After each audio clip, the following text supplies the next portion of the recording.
Praise the lord. ప్రభువైన యేసుక్రీస్తు నామములో ఈ ఉదయకాలము మీ అందరికీ కూడా శుభములు తెలియజేస్తూ ఉన్నాను.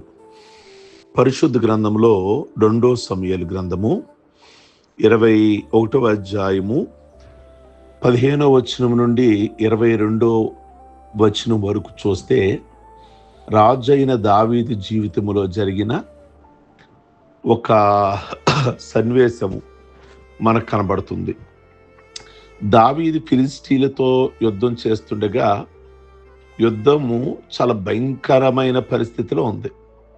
యుద్ధ రంగములో రెఫాయీలు సంతతి వాడుగు ఇష్పోనిబా అనేవాడు నేను దావీదును చంపెదను అని చెప్తూ ఉంటాడు.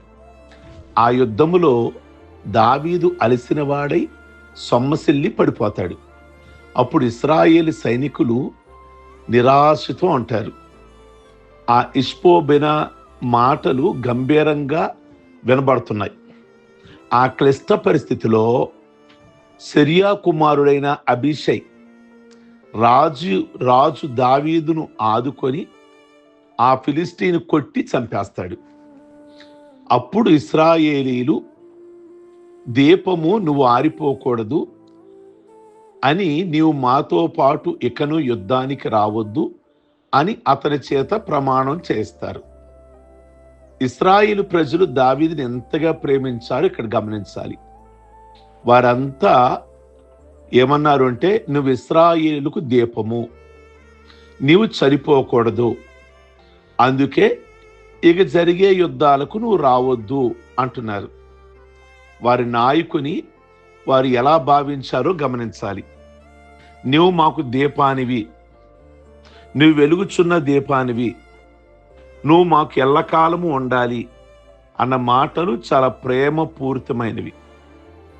ఈనాడు క్రైస్తవ జీవితంలో లోపించిన అంశం, ఏ సంఘములో చూచినా, ఏ గృహములో వెదికినా, ఎక్కడ ఏ సోదరులలో చూచినా ఈ రకమైన ప్రేమ ఆప్యాయతలు కనబడతలేదు.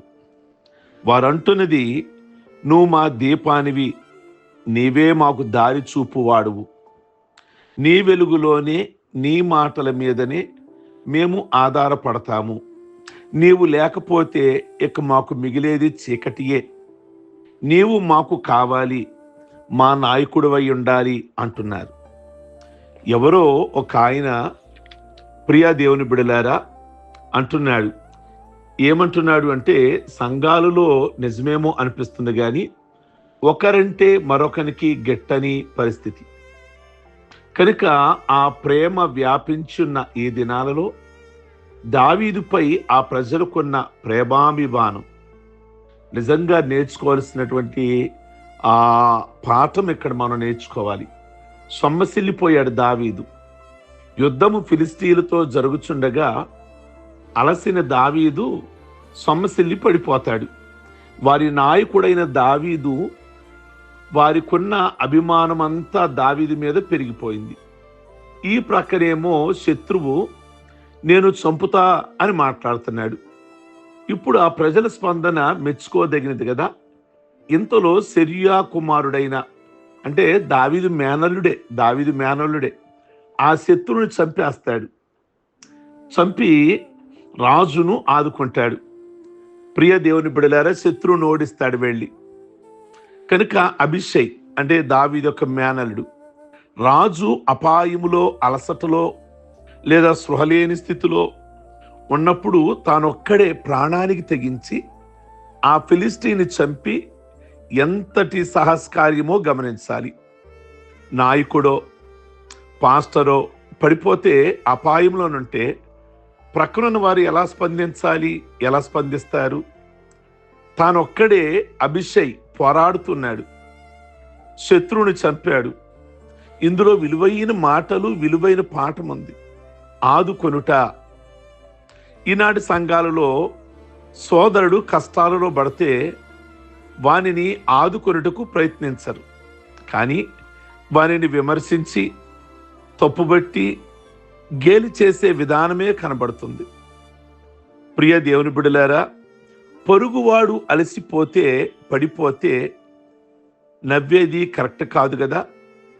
లేక అతనిని ఆదుకొనటం. కనుక ఈ రెండిట్లో ఏం చేస్తున్నాం? ఆదుకోవడానికి మన మాటలు వారిని బలపరచడానిక, లేక నవ్వడానిక? గమనించండి.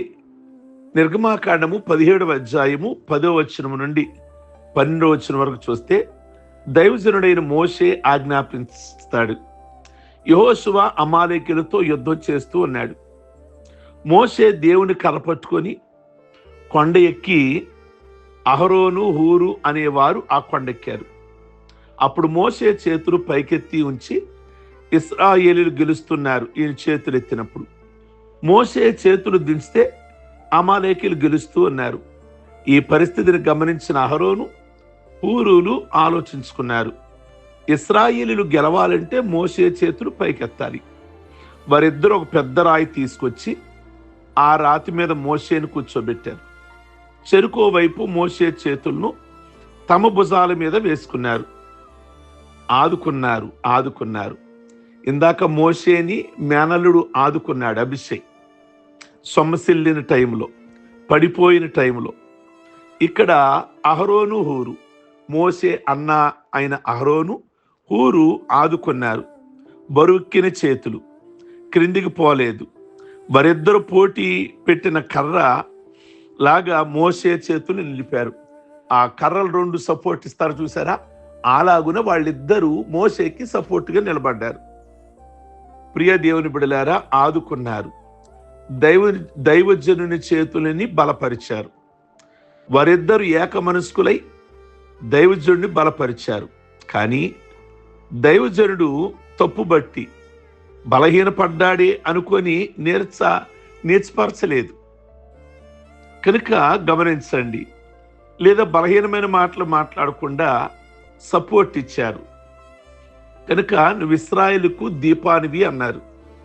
దావీదు బలహీన స్థితిలో ఇప్పుడున్నను అతని నీతిని, అతడు దేవుని ప్రేమించిన విధానములు, విధేయతను, తాను చేసిన తప్పులన్నీ దిద్దుకున్న విధానము ఈ ప్రజలు గ్రహించారు, గుర్తుంచుకున్నారు. అనగా దావీదుకున్న భక్తి మెట్టు వారికి అర్థమైంది. గనుక వారు పలికిన మాట, నువ్వు ఇశ్రాయేలుకి వెలుగువు, నువ్వు ఆరిపోకూడదు. ప్రియ దేవుని బిడలారా, దావీదుకి క్రొత్త పేరు పెట్టారు. నువ్వు వెలుగువు అన్నారు. నువ్వు మా కొరకై జీవించాలి అన్నారు. వారు దావీదులో దేవుని వెలుగును చూశారు. అందుకే 2 సమూయేలు 22వ అధ్యాయం 29వ వచనంలో దావీదు పలికిన మాటలు, యెహోవా నీవు నాకు దీపమై ఉన్నావు, చీకటిని నాకు వెలుగుగా చేస్తావు, నీ సహాయము చేత నేను సైన్యమును జయిస్తాను, నేను శత్రు ప్రాకారాలను దాడతాను అన్నాడు. దీని అర్థం ఏంటి? దావీదు నిజమైన వెలుగయ్యున్న దేవుణ్ణి ఆశ్రయించాడు. తన గుండెల్లో వెలుగును కలిగి ఉన్నాడు. అందుకే ఆ వెలుగు శక్తితో నేను శత్రువుని జయిస్తాను అని పలికాడు. దావీదు పలికిన మాట, అతడు నీతిమంతుడై దేవుని యందు భయభక్తులు కలిగి ఏలిను. అతడు ఉదయకాలపు సూర్యకాంతి వలెను, ఉదయించిన సూర్యుని వలెను, నిర్మలమైన కాంతి చేత పుట్టిన గడ్డివలే అన్నాడు. అనగా ఇతడు వెలుగుగా మారాడు. రక్షించబడిన ప్రతి వ్యక్తిలోని ఆత్మదీపము వెలుగుతూ ఉండాలి. ప్రియ దేవుని బిడలారా, కనుక మీరు కూడా దీపాలే అని గమనించాలి. నీ వాక్యము నా పాదములకు దీపము, నా త్రోవకు వెలుగయ్యున్నది. దేవుని వాక్యమును మనం పాటించగలిగినప్పుడు ఆ దేవుని వెలుగు మనలో నిలిచుంటుంది. నరుని ఆత్మ యెహోవా పెట్టిన దీపం అని సామెతల గ్రంథంలో చూస్తాం. కనుక మీరు వెలుగులాగా ఉండాలని, నువ్వు వెలిగే దీపానివైతే అనేకులకి వెలుగుగా మీరు ఉండగలుగుతారు. ఎన్నో దీపాలను వెలిగించగలుగుతారు. నువ్వు ఆరిపోయిన దీపానివైతే నీవు పనికిరావు. కనుక మీ జీవితం దీపం వలె ఉండాలి. కనుక నీవు నీ ఇంటికి శాపానివా లేక దీపానివా? యెహోషువ 22:26 ప్రకారం ఆకాను తన ఇంటికి శాపముగా మారిపోయాడు. రక్షణ లేని వ్యక్తి, పాపానికి బానిస అయిన వాడు, శాపాలుగానే ఉన్నాడు. ప్రియమైన దేవుని బిడ్డలారా, దావీదు తన జీవితంలో దేవుని వాక్య ప్రకారంగా నడుస్తూ దేవునికి లోబడి బ్రతికేవాడు. ఆ భాగంలో మనం చూస్తే 2 సమూయేలులో 21వ అధ్యాయము 8 నుండి 14 వరకు చూస్తే, దావీదు తనకు ముందున్న సౌలు రాజు ఉన్నాడు కదా, వాళ్ళ కుమారుల శవాలకు సరి అయిన అంత్యక్రియలు చేయలేకపోయాడు. అయితే సౌలు ఉపపత్ని రిస్పా చేసిన త్యాగాన్ని యాబేషు వారు ఆ కార్యం తెలుసుకొని రాజుగా దావీదు తన పొరపాటును దిద్దుకున్నాడు కనుక దేశం కొరకు వారు చేసిన ప్రార్థన దేవుడు ఆలకించాడు. దేవుని వెలుగు కలవారు చేయు కార్యము వారు తప్పును దిద్దుకున్నారు. నిజమైన వెలుగున్న వారు తప్పు దిద్దుకుంటారు. దావీదులోనున్న ఉత్తమమైన భక్తిని గమనించిన ప్రజలు ఏమన్నారు తెలుసా? నీవు ఇశ్రాయేలులకు వెలుగువి, నీవు లేకపోతే మా బ్రతుకులు చీకటమైపోతాయి, నువ్వు మాతో యుద్ధములకు రావద్దు అని ప్రమాణం చేసుకున్నారు. యెషయా గ్రంథము 65:8 ఉంది. ద్రాక్షాగెలలో క్రొత్త రసము కనబడినప్పుడు జనులు అది దీవెనకరమైనది, దానిని కొట్టివేయకము అని చెప్పుదురు అనుంది కదా. ఆ ద్రాక్షారసం క్రొత్త రుచి కలిగి రంగు కలిగి ఉన్నది కనుక దాని రుచి అనుభవించే వారందరూ ఏకకంఠంతో ఏమంటారు అంటే, దాన్ని కొట్టివేయొద్దు, దానిని ఉండనియండి, ఆ ద్రాక్ష చెట్టుని ఉండనియండి, బాగుంది, అది మాకు ఆశీర్వాదకరంగా కనబడుతుంది అంటారు. మరి ఈనాటి క్రైస్తవ కుటుంబాలలో తల్లిదండ్రులను చూచి మా తల్లిదండ్రులు మాకు ఆశీర్వాదకరంగా ఉన్నారు, వారు ఎక్కువ కాలం బ్రతకాలి అంటున్నారా?